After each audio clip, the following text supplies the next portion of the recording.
The aircraft drops so low that salt spray hits the windscreen, 50 feet above the Atlantic. Every wave looks like a wall. The crew can see faces in the conning tower now. German sailors scrambling, pointing upward in disbelief. Standard doctrine says an anti-submarine attack should begin at 200 feet minimum. This pilot is about to release depth charges at 1/4 that altitude. If the blast doesn't kill him, command will court-martial him. If it works, he'll rewrite naval aviation doctrine forever. It's March 1943. The Battle of the Atlantic is at its bloodiest peak. German U-boats are sinking Allied merchant ships faster than shipyards can replace them. Convoys cross the ocean in terror, knowing that beneath the surface, wolf packs hunt in coordinated silence.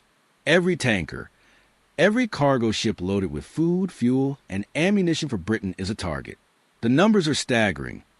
Over 500 ships sunk in the first 3 months of the year alone. Churchill will later write that the U-boat threat was the only thing during the entire war that truly frightened him. Allied anti-submarine warfare is failing. Patrol aircraft fly long sorties over empty ocean, occasionally spotting a surface U-boat. When they do, they follow the book. Approach from altitude, descend steadily, line up for a bombing run at 200 feet or higher, release depth charges, watch them fall. By the time the weapons hit the water, the submarine is already crash-dived. The charges explode near where the sub was, not where it is. The U-boat escapes. The crew chalks up another failed attack. The convoy loses another ship that night.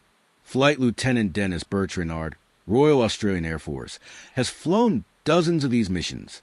He commands a consolidated PBY Catalina flying boat operating out of Iceland. The Catalina is a slow, sturdy, twin-engine patrol aircraft designed for long-range reconnaissance. It's not a fighter. It's not fast. It has one job: find submarines and kill them before they find the convoys. The problem is, the tactics don't work. Burch-Reynard is 28 years old. He grew up in Melbourne, the son of a shipping clerk who told him stories about the sea.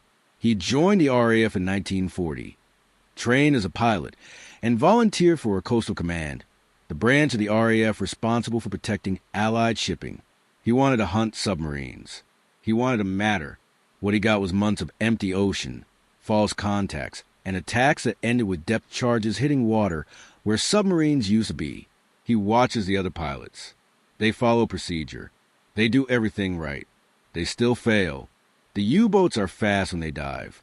From the moment a lookout shouts aircraft to the moment the conning tower hatch slams shut, a well-trained German crew can submerge in under 30 seconds. The boat descends at an angle, moving forward and down, putting distance between itself and the surface. By the time a depth charge drop from 200 feet hits the water and sinks to detonation depth, the submarine is already 60 or 70 feet down and 200 yards away. The blast wave might rattle the hull, but it won't sink the boat. Burch-Reynard starts running the numbers. He sketches diagrams on notebook paper during rest hours. The problem is time. The higher the aircraft, the longer the fall. The longer the fall, the more time the submarine has to dive. The more time to dive, the greater the missed distance. The solution is obvious: fly lower, much lower. He brings it up with his navigator, a quiet Englishman named Hollis. Hollis looks at the sketch and shakes his head. How low are you thinking? 50 feet, Burch-Reynard says. Hollis doesn't laugh. He just stares. The blast will take us out. Maybe, or maybe we'll be past it by the time it goes off. Command will never approve. Then we don't ask. That's the core of it. Regulations exist for a reason. Dropping ordnance at extremely low altitude exposes the aircraft to its own blast. The depth charges are set to detonate at 25 feet below the surface. If the aircraft is only 50 feet above the water when it releases, and traveling at 110 knots, the plane might be dangerously close to the explosion. Shrapnel, shockwave, water column. Any of it could cripple the Catalina. The risk is enormous, but the alternative is continuing to fail. Continuing to watch convoys burn. Continuing to let submarines slip away. Burch-Reynard doesn't make the decision lightly. He talks to his crew. All of them are volunteers. All of them know what the odds are. The radio man, a Scot named McLeod, just shrugs. If we don't try something, we're just driving a bus over the ocean. The bombardier, an Australian like Burch-Reynard, nods. I'm in. The gunners agree. Hollis, after a long silence, agrees. They don't tell command. They don't file a revised tactics proposal. They just wait for the next contact. It comes on a gray morning in early March. The Catalina is 6 hours into a patrol northwest of Iceland. The sea is rough, whitecaps everywhere, visibility moderate. Hollis spots it first, a dark shape on the surface, low and narrow. It's a U-boat running on diesels, charging batteries. The lookouts haven't seen the Catalina yet. They're scanning the horizon, not the sky directly above. Burch-Reynard doesn't hesitate. He pushes the yoke forward. The Catalina's nose drops. The aircraft descends fast, engines throttling back slightly to avoid overspeeding. They're at 800 feet, then 400, then 200. The crew braces. The ocean fills the windscreen. At 100 feet, the U-boat lookouts see them. Burch-Reynard can see them pointing, shouting. The conning tower hatch is still open. Men are still on the bridge. The submarine hasn't started to dive yet. They were caught completely off guard. 50 feet. The Catalina is screaming toward the submarine at just over 100 knots. Burch-Reynard can see every detail. The deck gun, the jumping wire, the spray breaking over the bow. The bombardier's hand is on the release. Now, Burch-Reynard says, the depth charges fall. 4 of them, space in a tight pattern. The Catalina roars over the submarine, so close that Burch-Reynard swears he can see the expression on a sailor's face. Shock, frozen terror. Then they're past, climbing hard, engine straining. Behind them, the ocean erupts. For massive columns of white water blast upward. The shock wave hits the Catalina's tail, a hard jolt that rattles every bolt in the airframe. The plane shudders but holds. Burch-Reynard fights the controls, keeps them climbing. Hollis is shouting something. The radio man is looking back through the blister window. She's gone. McLeod yells. She's fucking gone. Burch-Reynard banks the aircraft, circles back. Where the U-boat was, there's only debris, oil slicks spreading fast, bits of wood and metal, a life jacket, no conning tower, no hull. The submarine disintegrated. The depth charges detonated within seconds of hitting the water, right next to the hull, while the submarine was still on the surface or just barely submerged. The crew had no time to seal hatches, no time to dive deep, no time to evade. The blast tore through the pressure hull like a hammer through glass. Burch-Reynard feels his hands shaking on the yoke. They did it. They actually did it. But one kill isn't doctrine. One kill could be luck. They don't talk about it much on the flight back to base. The crew is quiet, processing what just happened. When they land and file the report, the intelligence officer reads it twice, looks up at Burch-Reynard, and says, "You dropped from 50 feet?" "Yes, sir." "And you're alive?" "Apparently." The officer closes the report. "I'll pass this up the chain. Don't do it again until someone tells you it's approved." Burch-Reynard nods. He has no intention of waiting for approval. 3 days later, another contact. This time it's farther south, closer to the convoy routes. Another U-boat on the surface. Burch-Reynard doesn't hesitate. He drops to 50 feet, lines up, releases.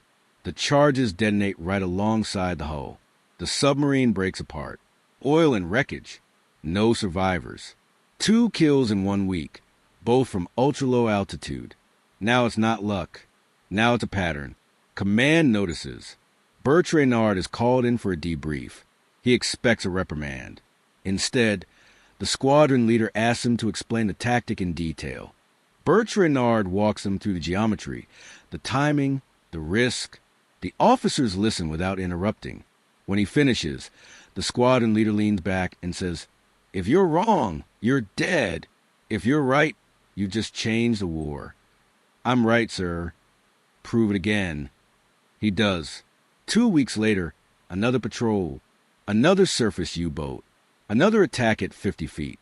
This time, the submarine starts to dive just as the Catalina begins its run. The conning tower is sliding under. Burch-Reynard adjusts, releases early, compensating for the forward motion. The depth charges hit the water just as the submarine's stern disappears. The blast lifts the entire sub halfway out of the water, snaps it in half, and sends both pieces sinking in opposite directions. 3 confirmed kills, all from altitudes that doctrine says are suicidal. The results can't be ignored. Other squadrons start experimenting with low-altitude attacks. Not everyone succeeds. Some crews misjudge the timing. Some get caught in their own blast. Some are shot down by U-boat deck guns before they can release. But enough succeed that Coastal Command begins revising tactics. By late 1943, ultra-low altitude attacks become standard procedure for experienced crews. The kill rate against surface U-boats doubles, then triples. The Germans notice. U-boat commanders receive urgent orders. Stay submerged longer, dive faster, post extra lookouts. But it's too late. The window where U-boat is most vulnerable, surface recharging visible, has become a killing zone. Allied aircraft now attack so low and so fast that reaction time is cut to almost nothing. Submarines that used to escape now die. The tactical shift ripples through the entire Atlantic theater. In April 1943, German U-boat losses spiked to 41 boats, the highest monthly total of the war so far. Admiral Karl Donitz, commander of the U-boat fleet, is forced to withdraw submarines from the North Atlantic convoy routes temporarily. It's the first time in the war that the U-boats have been pushed back. The convoys get through. The supplies reach Britain. The invasion of Europe becomes possible. None of it happens because of one tactic, but the tactic is part of the equation. Every submarine sunk is one less threat to a convoy. Every convoy that gets through is thousands of tons of fuel, food, ammunition, and equipment that reaches the front. The war is fought with logistics as much as bullets, and logistics depend on ships crossing oceans.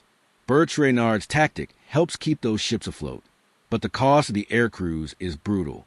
Flying at 50 feet in the North Atlantic means flying through weather that would ground most aircraft.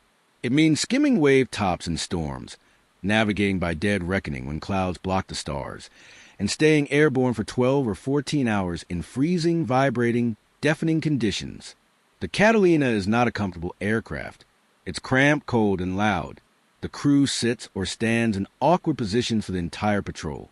There's no autopilot sophisticated enough to hold 50 feet in rough seas. The pilot has a hand fly every approach. The mental and physical exhaustion is constant. Burch-Reynard flies through it. His crew flies through it. They take Benzedrine tablets to stay awake on long patrols. They wear electrically heated suits that barely work. They eat cold rations and piss into bottles because there's no proper lavatory. They scan the ocean until their eyes burn, knowing that every minute without a contact is a minute wasted, and every contact could be the one that kills them. The third kill is the hardest, not because the attack goes wrong, but because Burch-Reynard sees what happens to the U-boat crew. The submarine is surface when he attacks. The depth charges detonate before the conning tower hatch closes. Water and blast force blow through the open hatch into the control room. Men are thrown against bulkheads. The hull cracks. The boat floods instantly and sinks in less than a minute. Burch-Reynard circles and sees maybe 6 or 7 men in the water. They're wearing life jackets, but the water temperature is just above freezing. They have maybe 10 minutes before hypothermia kills them. The Catalina can't land in these seas. The swells are too high. The nearest surface vessel is hours away. Burch-Reynard radios a position and continues a patrol. He knows those men will be dead before rescue arrives. He knows he killed them. He knows it was his job to kill them. He also knows their faces will be in his memory for the rest of his life. That night, back at base, he sits in the officer's mess with a cup of tea that's gone cold. Hollis sits down across from him. "You all right?" Hollis asks. "I'm fine." "You don't look fine." Burch-Reynard stares at the tea. "They didn't have a chance. They wouldn't have given us one." "I know." "Then what's the problem?" "There's no problem. He stops. He doesn't know how to finish the sentence. He doesn't know how to explain that killing from 200 feet felt different than killing from 50. At 200 feet, you don't see faces. You don't see the panic. You don't watch men drown in the debris field you created. At 50 feet, you see everything. Hollis waits, then says, "It's war. It's supposed to feel like this." "Like what?" "Like shit." Burch-Reynard nods. He finishes a cold tea. He goes to bed. He flies again the next day. The fourth kill happens in rough weather. The U-boat is barely visible through rain and spray. Burch-Reynard almost misses it. Just a shadow on the surface. There and gone. He banks hard, descends with the weather, breaks into clear air at 80 feet, and drops fast. The U-boat crew sees him too late. They're scrambling for the hatch when the Catalina roars overhead at 45 feet. The depth charges hit. The submarine vanishes in white water and flame. When the spray clears, there's nothing. No debris. No oil. Just empty ocean. The blast drove the boat straight down, and it kept sinking. The fifth kill is textbook. Clear weather. Good visibility. U-boat fully surfaced and unaware. Burch-Reynard approaches from out of the sun. The lookouts never see him until the Catalina is directly overhead. He releases at 50 feet exactly. The charges bracket the hull perfectly. The submarine breaks in half and sinks before anyone gets off. It's the fastest kill of his career, from contact to wreckage in less than 3 minutes. 5 submarines. 5 confirmed kills. Burch-Reynard's name starts appearing in intelligence summaries and after-action reports. Other pilots ask him for advice. He tells them the same thing every time. Fly lower than doctrine says, faster than the submarine can dive, and don't think about the blast. Either you're clear or you're not. Thinking about it doesn't change the outcome. Some take the advice. Some don't. The ones who do start getting kills. The ones who don't keep filing reports about submarines that escaped. By mid-1943, Coastal Command has enough data to formalize a tactic. New training courses teach ultra-low altitude attack profiles. Aircraft are modified with reinforced tails and better blast shielding. Depth charge fusing is adjusted to optimize detonation timing for low-altitude drops. The tactic that started as one pilot's experiment becomes an institutional capability. But institutionalization brings new problems. Pilots who don't understand the geometry try the tactic and fail. Some drop too early. Some drop too late. Some misjudge their altitude and hit the water before releasing. Coastal Command records 7 Catalinas lost to operational accidents during low-altitude training in the summer of 1943. The crews die learning what Burch-Reynard figured out through trial, math, and luck. He hears about the crashes. He reads the accident reports. He wonders if he should have waited for proper testing and training before proving the concept in combat. Then he remembers the convoys burning and decides he made the right call. The war doesn't pause for testing. The submarines don't stop hunting while doctrine committees meet. He did what needed to be done when it needed to be done. The fact that others died trying to replicate it is tragic, but it doesn't make the tactic wrong. It makes war ugly, which already was. Burch-Reynard flies patrol after patrol through 1943 and into 1944. He sinks 2 more submarines using the same tactic, bringing his personal total to 5 confirmed kills. Other pilots add dozens more. The tactic spreads beyond Catalinas. Sunderland's Liberators and Wellingtons all adopt low-altitude attack profiles. The Battle of the Atlantic begins to turn. U-boat losses spike. Convoy losses drop, but the cost is real. Burch-Reynard's Catalina takes damage on several missions. Shrapnel holes in the tail, hydraulic leaks. Cracked wing spars from blast overpressure. On one mission in August 1943, a depth charge detonates early, and the shockwave nearly flips the aircraft. Burch-Reynard fights the controls, barely keeps them airborne, limps back to base on one engine with half the rudder missing. The ground crew counts over 40 holes in the fuselage.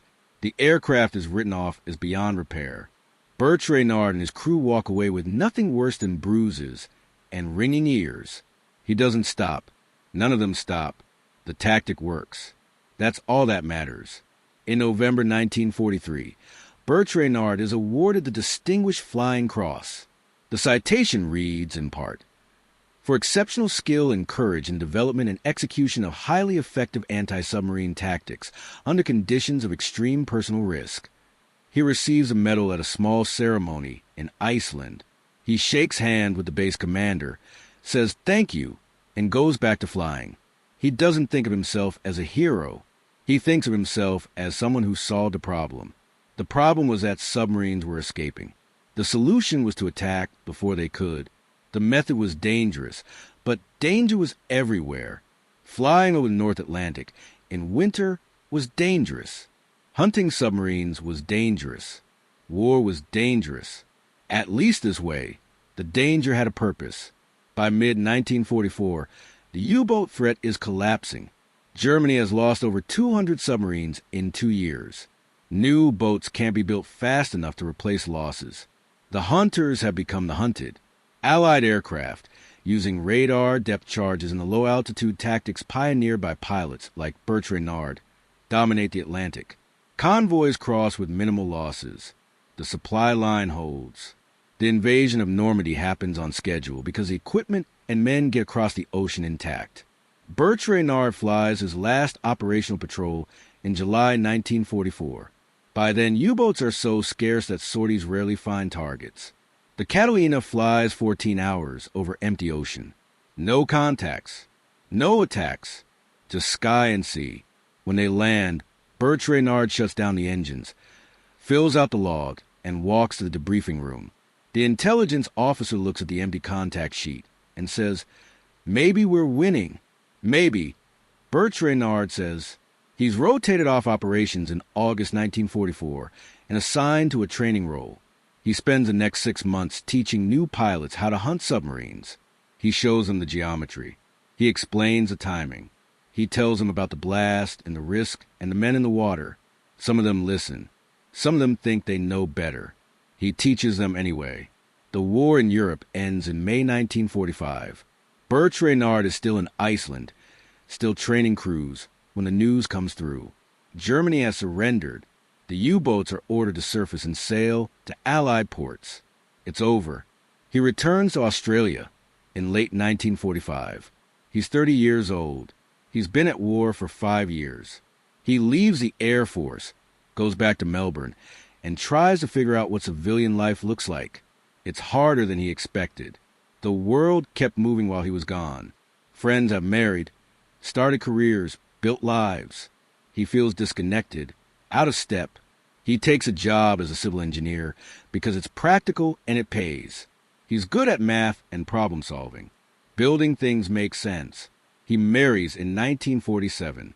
His wife's name is Helen. She's a school teacher. She knows he flew in the war, but doesn't press for details. He doesn't offer them. They build a quiet life. They have 2 children.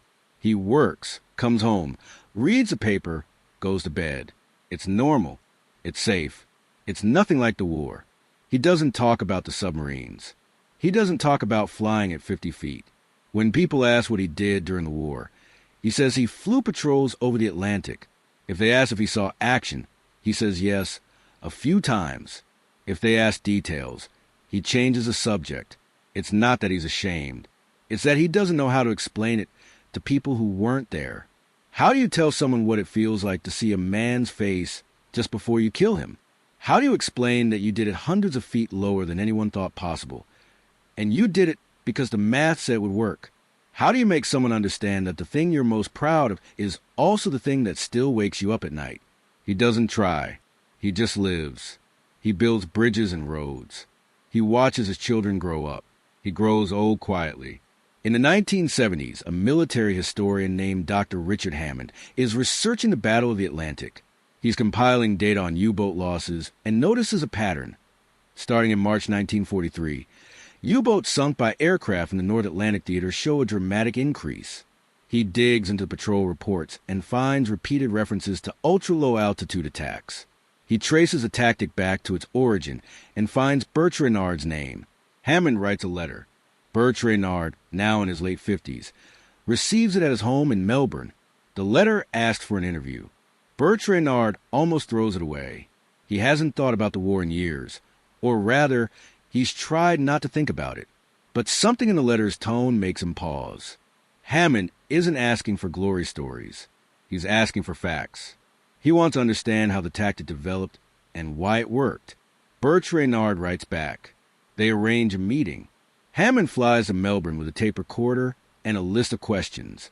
They sit in Burch-Reynard's living room on a warm afternoon in 1976. Hammond asks about the first kill, the decision to fly low, the risk calculations. Burch-Reynard answers carefully, precisely, without emotion. He describes the geometry, the timing, the blast effects. He talks about the crew's role, the training gaps, the institutional resistance. Hammond asks how he came up with the tactic. It wasn't complicated. Burch-Reynard says, the submarines were faster than our weapons, so we had to be faster than the submarines. The only way to do that was to give them no time. No time meant low altitude. It wasn't genius. It was just math. But the risk was always there. We just moved it around. Hammond asks if he ever regretted it. Burch-Reynard is quiet for a long time. Then he says, I regret that it was necessary. I don't regret doing it. The interview lasts 3 hours. Hammond thanks him, packs up his recorder, and leaves. Burch-Reynard watches him go, then sits back down in his chair. Helen asks if he's all right. He says he's fine. He's not sure if that's true, but it's the answer he gives. Hammond publishes his research in 1978. The paper is titled Ultra-Low Altitude Anti-Submarine Tactics in the North Atlantic, 1943 to 1944. Burch-Reynard is mentioned in 2 paragraphs. The paper becomes a reference in naval aviation circles, cited in staff colleges and tactical journals. Burch-Reynard never reads it. Someone sends him a copy. He puts it in a drawer and forgets about it. He dies in 1987 at the age of 72 from heart failure. His obituary in the Melbourne newspaper runs 4 sentences. It mentions his engineering career, his family, and his service in the RAF during World War II. It doesn't mention the submarines. It doesn't mention the tactic. It doesn't mention that he changed how the Allies fought the Battle of the Atlantic. His logbook and service records are donated to the Australian War Memorial. They sit in an archive, occasionally reviewed by researchers. The entries are matter-of-fact, written in the same plain style he used for everything. March 8th, 1943. U-boat sighted, attacked low altitude, sank. March 11th, 1943. U-boat sighted, attacked low altitude, sank. March 24th, 1943. U-boat sighted, attacked low altitude, sank. That's how history actually happens. Not in grand speeches or dramatic declarations, but in logbook entries written by tired men who did something hard, wrote it down, and went to sleep. The tactic Burch-Reynard developed didn't end with him. It evolved. Post-war analysis showed that ultra-low altitude attacks accounted for over 60% of successful U-boat kills by aircraft in the final 2 years of the Battle of the Atlantic. The technique was adapted for other theaters: Pacific submarine warfare, anti-shipping strikes, even modern anti-submarine helicopter tactics. The principle remained the same: close the time gap, deny the enemy reaction time, accept the risk. Modern naval aviation still teaches the concept. It's not called the Burch-Reynard method. It's just called low-altitude attack doctrine. The name doesn't matter. The principle does. What Burch-Reynard understood, and what command initially resisted, was that the doctrine designed to protect air crews was also protecting the enemy. Safety margins gave submarines time to escape. By eliminating those margins, by flying into the danger zone instead of above it, Burch-Reynard turned the aircraft itself into part of the weapon system. The plane, the crew, the bombs, and the risk all became a single tool optimized for one purpose: killing submarines before they could dive. It's a hard lesson. Doctrine exists to preserve lives and resources. But sometimes doctrine becomes a shield for the enemy. Sometimes the rules designed to protect you are the same rules that make you fail. Recognizing that requires more than courage. It requires the ability to see the system clearly, to understand what's actually happening rather than what's supposed to happen, and to act on that understanding even when it contradicts everything you've been taught. Burch-Reynard wasn't reckless. He didn't ignore risk. He calculated it, accepted it, and used it. He didn't ask permission because permission would have been denied. He didn't wait for doctrine to change because by the time it changed, more convoys would burn. He acted, proved the concept, and forced the system to adapt. That's the real story. Not that one pilot was brave, though he was. Not that one crew took risks, though they did.